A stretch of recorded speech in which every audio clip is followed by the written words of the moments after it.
ভাই সাহেব কি সিনেমা দেখলাম এটা। ডিমন হান্টার 2025 সালে রিলিজ হয়েছিল, কিন্তু এখন এর প্রপারলি হিন্দি ডাব এসে গেছে।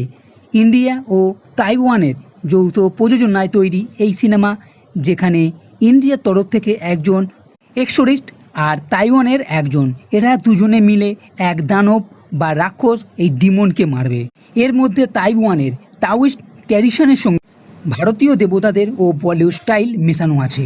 সিনেমার মধ্যে আছে কিছু কমেডি সিন, অ্যাকশন সিন, জাদু, ভিএফএক্সের ব্যবহার, সব মিলিয়ে মেলাঝুলা এক ভালো সিনেমা তৈরি করেছে। তো সিনেমাতে কি আছে সেটা আগে জেনে নিই।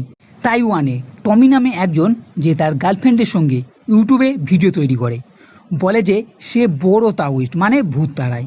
আসলে তার কোনো ক্ষমতাই নেই। এরই মধ্যে একজনের উপরে এই রাক্ষস মানে ডিমন বশ করে, কারণ রাক্ষস আবার অনেক বছর পর বাইরে আসতে চায়। এদিকে ইন্ডিয়ার তরফ থেকে আসে সঞ্জয় ও তার দাদু। এরা বলে টমির দাদু ও সঞ্জয়ের দাদু মিলে 30 বছর আগে এই ডিমনকে হারায়। এবার আবার এই রাক্ষস বাইরে আসতে চায়।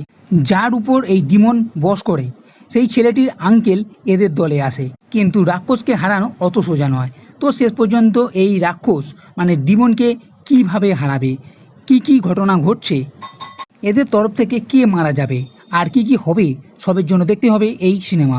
প্রথমেই বলি, সিনেমাতে তাইওয়ানের তাওয়িস্ট ট্র্যাডিশনকে যেমন দেখানো হয়েছে, ঠিক তেমনই ভারতীয় দেবী মা কালী, মহাদেব ও ওমের দিকগুলিও এখানে দেখানো হয়েছে।